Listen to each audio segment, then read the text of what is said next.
Vous suivez la télévision Isanganiro. Bienvenue, chers téléspectateurs, à cette rétrospective de l'information qui a marqué la semaine écoulée. Donc voici les principaux titres. Commémoration du 30e anniversaire de l'assassinat du président Nayamira pour ce samedi. À cette occasion, le parti Sarwania Frodebu indique que la discipline que prônait l'ancien président Nayamira n'a pas encore pris sa place au Burundi. Ces propos ont été tenus au cours d'une conférence organisée par ce parti politique. Le président Nibanganya a déploré le fait que l'absence de cette discipline se remarque dans la gestion du pays. Vous aurez plus de détails au cours de ce journal. Et certains habitants de la ville de Bujumbura s'inquiètent de la hausse du prix des produits de première nécessité, ceux de la zone urbaine de Buterere qui se sont entretenus avec la rédaction de la télévision Isanganiro cette semaine demande au gouvernement de revoir à la baisse les prix des denrées de première nécessité. Certains hommes politiques de leur côté demandent au gouvernement de prendre des mesures qui s'imposent pour stabiliser ces prix. Voilà pour le sommaire. Le détail, c'est tout de suite.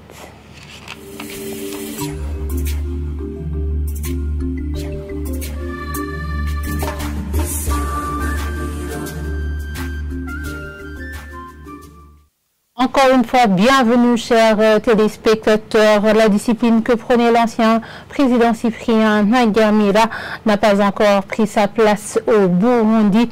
C'est ce qu'a déclaré son ancien compagnon de lutte, le président Sylvestre Ntibantunganya, lors d'une conférence publique organisée ce vendredi par le parti Sarwania Frodebu dans le cadre de la commémoration du 30e anniversaire de l'assassinat du président Nayamira.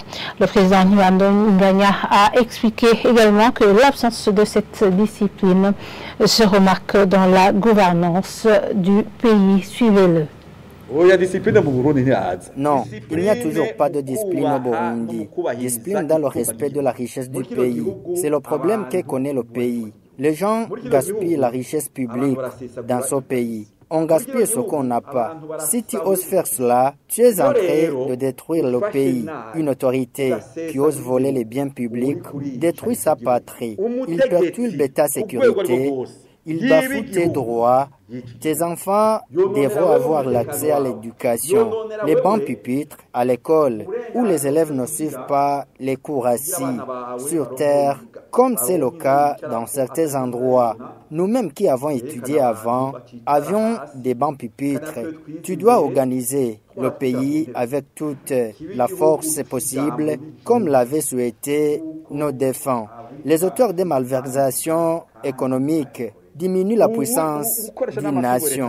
C'est là où la discipline intervient. Les gens doivent savoir respecter les biens publics, savoir qu'il s'agit des richesses de toute la population et non d'un seul individu. Deuxièmement, si les gens ne le respectent pas, il faut que les lois agissent pour redresser la situation. Agasubizwa kuri wa murongo twavuga kuguma ku murongo kwa murongo ukubaha n'ukubareza igihugu. Page justice pour continuer avec cette rétrospective de l'information qui a marqué la semaine écoulée. Plus de 660 dossiers seront délibérés pendant une période d'un mois. Gatete Emmanuel, le président de la Cour suprême, l'a dit cette semaine lors d'un point de presse. Il indique que cette institution compte effectuer une retraite justement pour traiter à plusieurs dossiers. Suivez-le.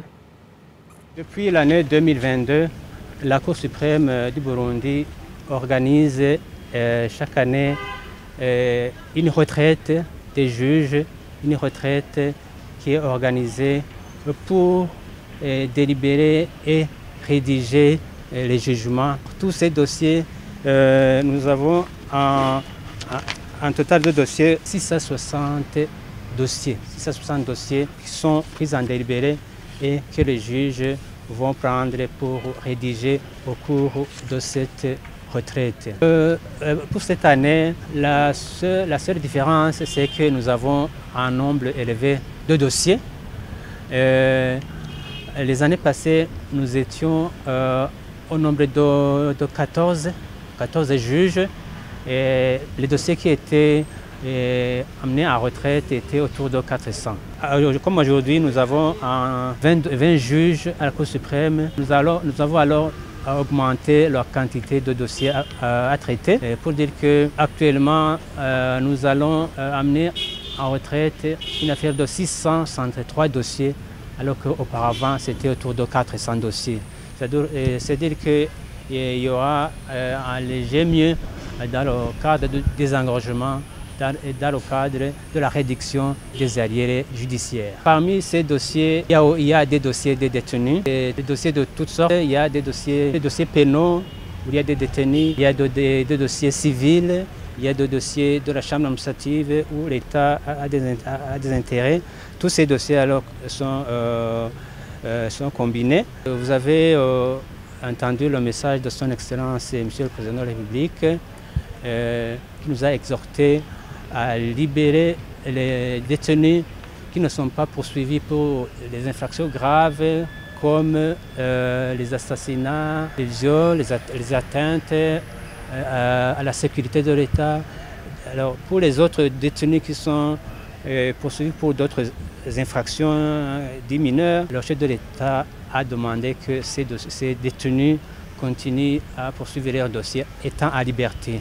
Alors il y a une commission mise en place par le procureur général de la République et le président de la Cour suprême, une commission faite de 2 juges et des officiers du ministère public.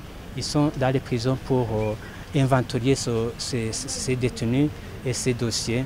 Et on va alors continuer à désengorger ces prisons une fois la commission aura terminé son travail.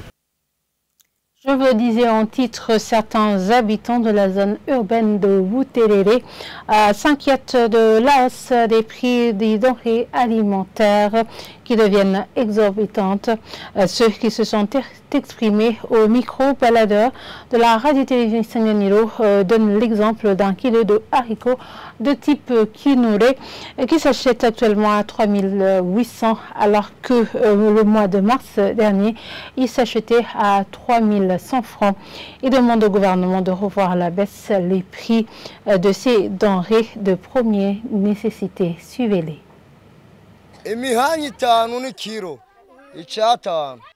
Un kilo de bananes s'achète à 1500. Celui de la pomme de terre s'achète à 2200 francs et les patates douces qu'on cultive à Gihanga s'achètent à 1250 le kilo. La vie est devenue très difficile. Nous demandons au président de la République de faire tout son possible pour trouver solution à ce problème.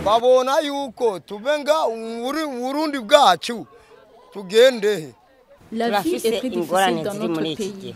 Il y a la famine qui s'observe dans le ménage suite à la hausse des prix des denrées alimentaires.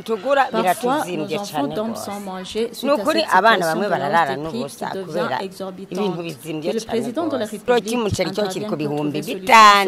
Le kilo de riz s'achète à 5 000 francs. Si on n'a pas cet argent, on ne parvient pas à trouver la nourriture. Et la cuillère d'huile de palme s'achète à 1 000 francs. Nous n'avons pas même d'eau potable. La situation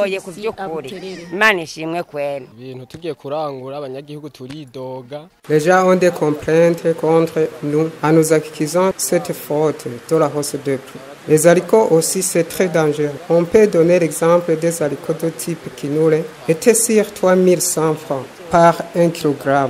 Et à présent, il coûte 3800 francs par 1 kg. Le charbon aussi, c'est aussi dangereux. On ne peut pas acheter des haricots et le charbon, aucune marchandise qui peut donner de la bénéfice. Nous demandons au gouvernement de faciliter la situation.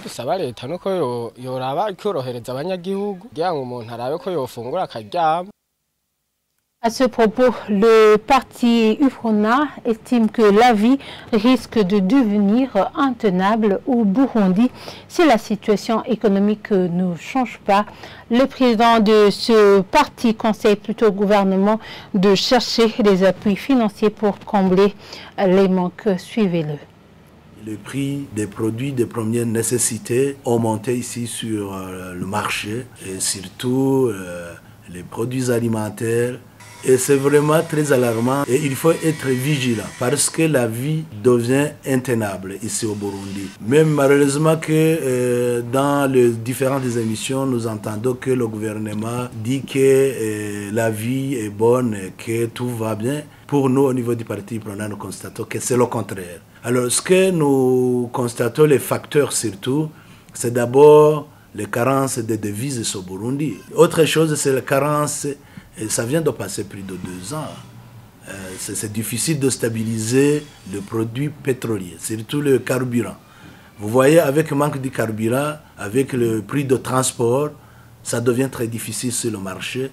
Alors, si nous constatons tout cela, nous faisons appel au gouvernement du Burundi. C'est à lui de tout faire pour pouvoir chercher soit appui financier. Le rôle du gouvernement, c'est soit d'aller chercher, c'est pas de l'aide, je dirais l'aide ou crédit pour pouvoir appuyer le manque effectivement de monnaie qu'on a besoin pour acheter les produits de première nécessité, surtout le dollar qu'on n'a pas. Mais aussi, il faut constater qu'au niveau du parti prenant, nous conseillons qu'il y ait, je ne dirais pas forum, mais je dirais une réunion qui réunisse des experts en matière d'économie pour faire une analyse de ce qu'il faut faire. Parce que ce n'est pas au gouvernement seul, ce n'est pas au président seul de penser dans cette situation pour qu'effectivement cette situation, à un certain moment, ne soit pas une situation intenable ou qui ne peuvent pas avoir de solution à un moment donné. Alors, nous constatons que malheureusement, du jour au lendemain, les choses s'aggravent. On a dit qu'il faut produire beaucoup, qu'il faut planter le café, le coton, mais dans cette période de soudure, qu'est-ce qu'on va faire? Il faut qu'il y ait des solutions alternatives. Le parti FNL, de son côté, pointe du doigt les investisseurs et cadres de l'État. Ils disent qu'ils sont responsables de la spéculation dans la production. Et le président de ce parti, Jacques Wigilimana, demande au gouvernement de prendre des mesures qui s'imposent pour stabiliser les prix des denrées de première nécessité. Suivez-le. Sincèrement, c'est la catastrophe. C'est vraiment la catastrophe avoir la montée en flèche des prix des denrées alimentaires. C'est inquiétant et ça fait peur. La population dans plusieurs localités du pays est très découragée et commence à avoir peur quant à sa survie dans le futur, parce que si les choses continuent comme ça, et la vie deviendra finalement impraticable. Et tout le monde se pose la question de savoir pourquoi ces prix continuent à monter, alors que, contrairement à ce qu'on s'attendait, nous voyons la production qui est meilleure aujourd'hui par rapport aux autres périodes passées. Maintenant, il y a une production quand même satisfaisante, mais je ne comprends pas comment cette production n'a pas été objet de la baisse des prix des denrées alimentaires. Normalement, les prix devraient être conséquents. Parmi les gens qui me consultent, beaucoup d'entre eux me disent que il y a la spéculation. Tous ces gros magnats,